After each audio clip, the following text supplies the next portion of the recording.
fear into the black hearts of the same men who created him. The battle between good and evil has begun. Listen here, I felt like spoiling some of you guys, and by you guys, probably like one or two people on this channel that consume any and all forms of wrestling media. I just recently made a video on Eddie Guerrero that was featured in Nando V Movies playlist.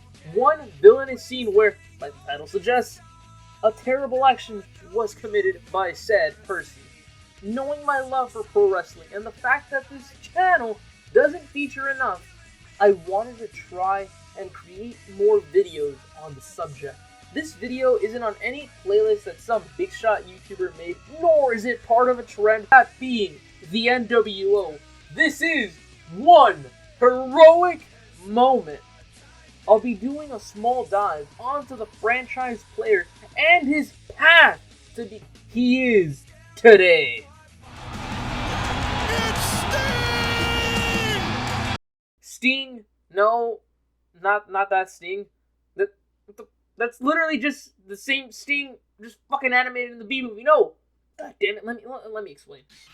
Steve Borden, or as we wrestling nerds know him better as, the man they call Sting! Sting was much like Bret the Hitman Hart's motto suggested. The best there is, the best there was, and the best there ever will be. His career started in the territories, with the biggest one being WCW. From being the laid-back surfer Sting with the blonde hair flat top, he had it all. He wrestled the likes of Vader and even the Four Horsemen to the point where he would go one-on-one with WCW's other big franchise player, the Nature Boy, Ric Flair, because in order to be the man, you have to beat the man. Woo! Oh man, I'm on fire today. All was well. The new world order of wrestling, brother. The new world order, and they were taking over. Hulk Hogan led the charge, more and more members.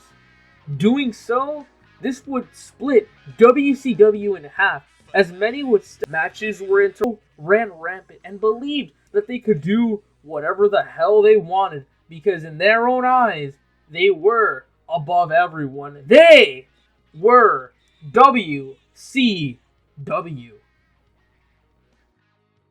The Four Horsemen were jumped, then the total package, Lex Luger, and inevitably, Sting, the All-American Boy. WCW had enough of this bullshit, and thanks to Ric Flair, WCW would finally strike back. Flair enlisted the help of his group, the Four Horsemen, which at the time consisted of Arn Anderson, Mongo, and Chris Benoit. But Luger and Sting wanted to settle a score with Team Flair, because not only did they have unfinished business with the NWO, they had a score to settle with Hulk Hogan as he betrayed them at Bash at the Beach, and that was when the NWO was formed, and it was here where they joined forces. But things didn't go exactly as planned. See, the NWO hired someone to pose as Sting, and frankly, it looked really fucking bad and stupid. It looked like some cheap knockoff cosplay you can get on Amazon on the worst possible costume at Spirit Halloween. You were not fooling anyone. Who was WCW fooling with this imposter Sting? Really? That's very sus, and it does not work. It does not. This looks stupid. This looks worse than a cosplay at Comic-Con, and I know because I do shitty cosplays. Who were you fooling? You were not fooling anyone. The suspicions to rise amongst them. Was Sting really with the NWO? Was he betraying his best friend Luger and his home, WCW? You would have to find out.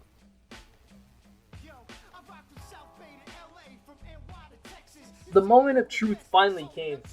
Team WCW versus Team NWO. But the problem was that WCW was down a man, and that man was the man they call Sting. The match started out with Arn Anderson representing WCW and the bad guy, Scott Hall, representing the Outsiders. Things didn't look good at first since Luger came out next and made it a fair fight, but even then, they were no match for Hogan and his cronies.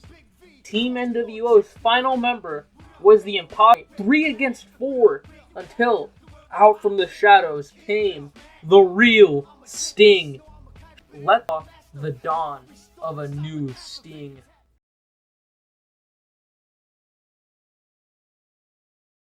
Sting walked.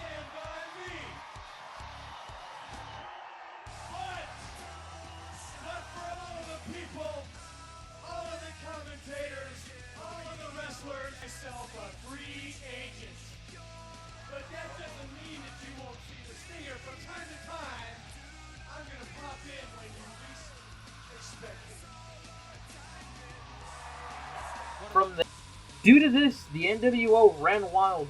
New members started being enlisted, and this would split the locker room down the middle. Who was true to the brand, and who was NWO for life? Legends undefeated Goldberg were attacked and would lose their streak, but this was later on in the future.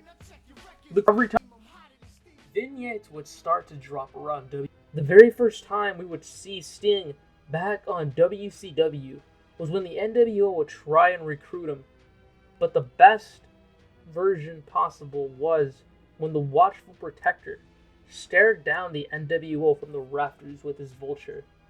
Sting looked down at them, implying they were on his hit list, and now he'd avenge this company.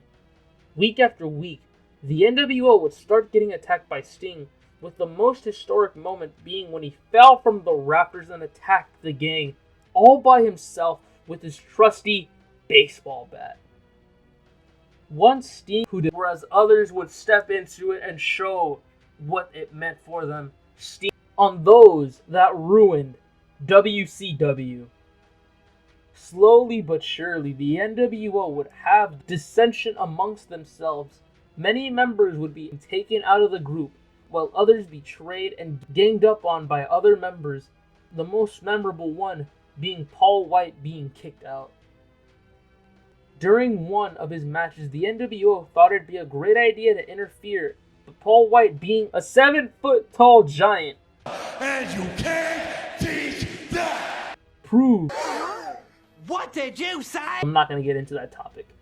There's too much storylines with the NWO B team or whatever the hell it is, and that's not part of the story. It's not important. Sting split up into groups such as NWO Wolfpack and NWO Hollywood or NWO B team. And again, I'm not going to get into that. I could give two shits about those groups. I'm more of an LWO type of guy, you know, Latino World Order, because of the late great Eddie Guerrero. This is the first of many videos to be featured in a series that I'm actually proud of making.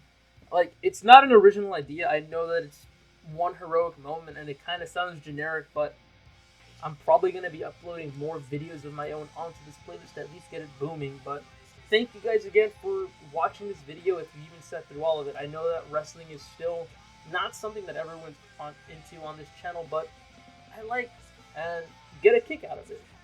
And yeah, well, I love talking about all these topics.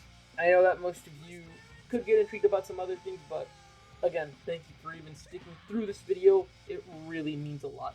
Sting is definitely one of my favorite wrestlers, thanks to his charisma and the ability to change, and that crow gimmick is the reason that I even became a fan. I'm a huge fan of the fucking crow, and the fact that he managed to mix both the movie and character with himself, just picture perfect for him. It was honestly the best for me to even talk about him, because I've been wanting to make a video either on the Crow or Sting, and at least I can say that I did it now, so I feel happy with myself. If you want to join me and my friends on this journey of one heroic moment, feel free to either DM me on Twitter or Instagram, or comment below and I'll add your submissions to the playlist. And you can do a trolling video, I don't care, but please be serious about it. This is a playlist that I really want to see if I can pick up from the ground. Help other content creators like myself that are small and struggling get some attention out there. One heroic moment, any piece of media, movies, anime, gaming, you name it, you do it, submit it to me, and I'll add it on here. It has been That Guy Frankie, yours truly,